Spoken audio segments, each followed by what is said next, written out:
Okay, what are we reading tonight? What's this? Gingerbread. Gingerbread Baby. Okay. Gingerbread Baby. How come we have to read it? Gingerbread Baby.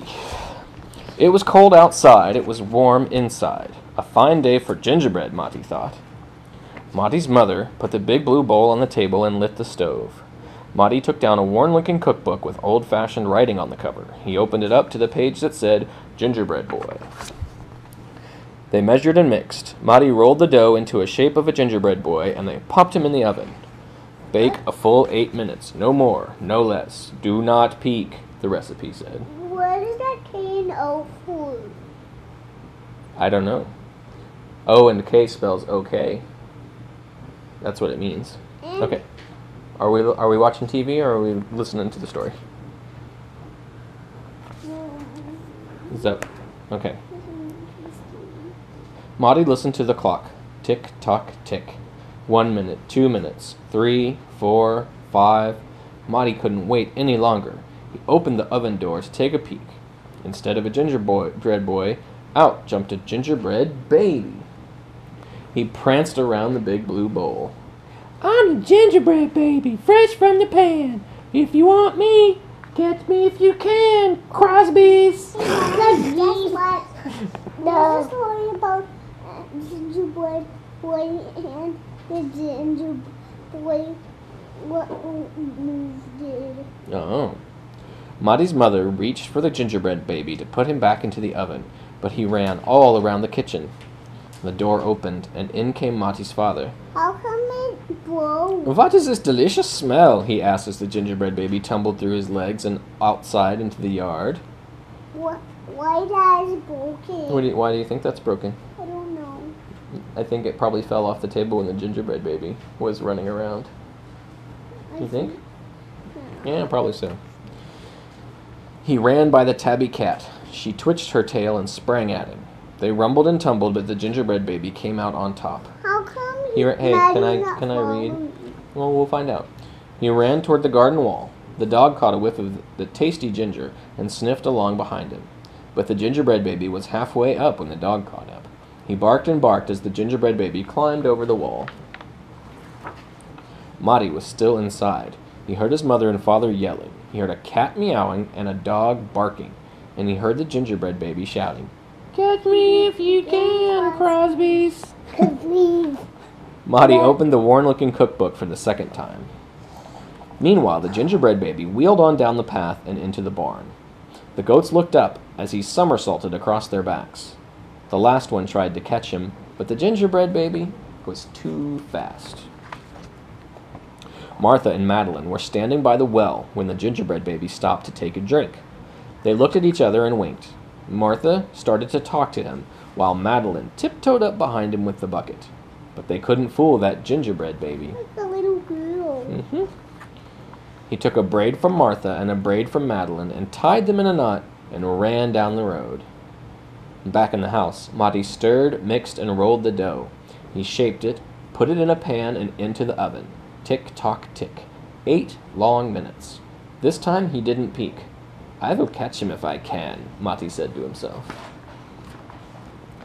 As he was bouncing along, the gingerbread baby saw a farm wagon just ahead.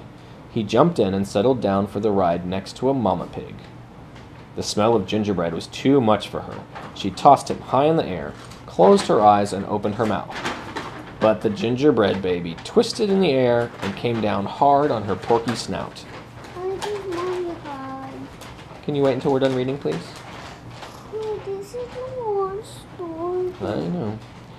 I'm the gingerbread baby. Too quick for the mother and the father. Too fast for the cat, the dog, the goats. Too clever for Martha and Madeline. Too smart for Mama Pig. Who's left? Catch me if you can, Crosby's. Good. Just add it to it. It doesn't say that in the book? Yeah. I think it should. Feeling smug, the gingerbread baby strolled along by himself until he came to a bridge that crossed over to the village.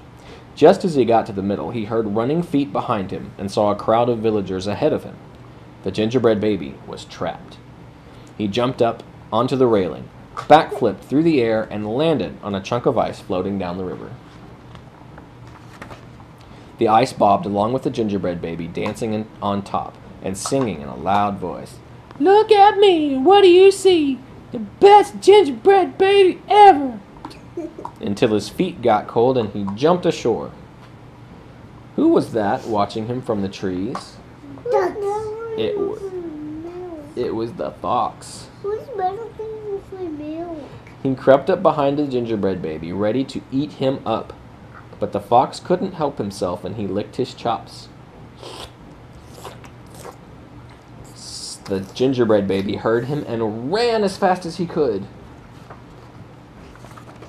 Just when the fox was catching up, the gingerbread baby saw the milk and cheese man with his can of milk.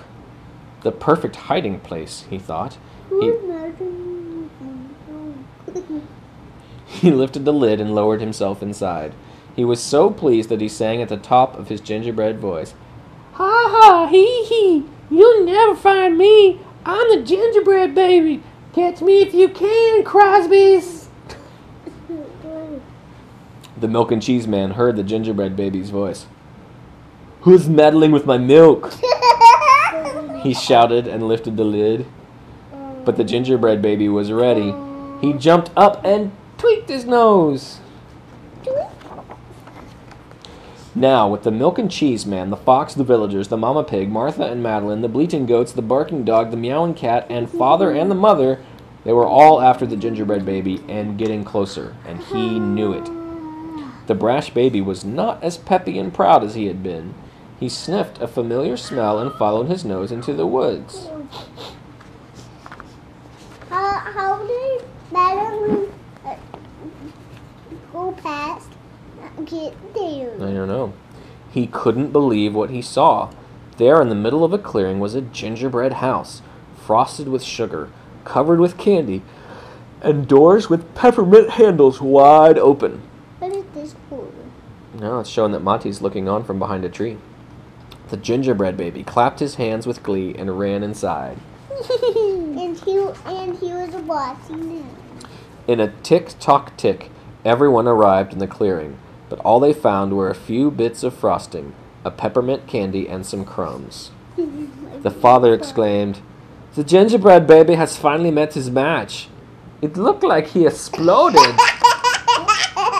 It looked like he exploded. The gingerbread baby has finally met his match. I think he blew up. He exploded.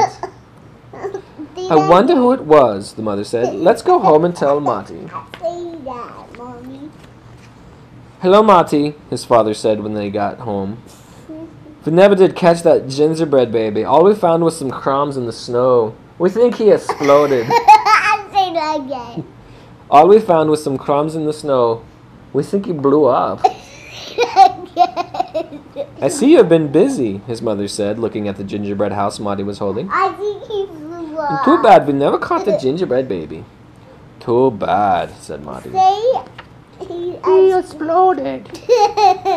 Only Mati could hear the tiny voice from inside the gingerbread house. Open it Now up. wait a second. There you go.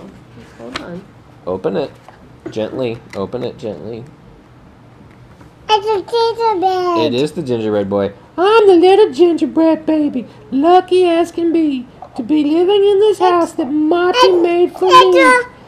Good night, Crosby's. Go to bed. I'll be watching you. What do you need? How come? The end. How come nobody can see him? Because Marty hid him inside the gingerbread house. How come? Because he wanted to catch him and have him as a friend, I guess. Or maybe eat him. No, yeah, that would be creepy. Ending to the story. I'm gonna eat off your face. Little boys, time to go night-night. I ate off your head. Time to go night-night. My gingerbread bread. Okay, here we go. Baby.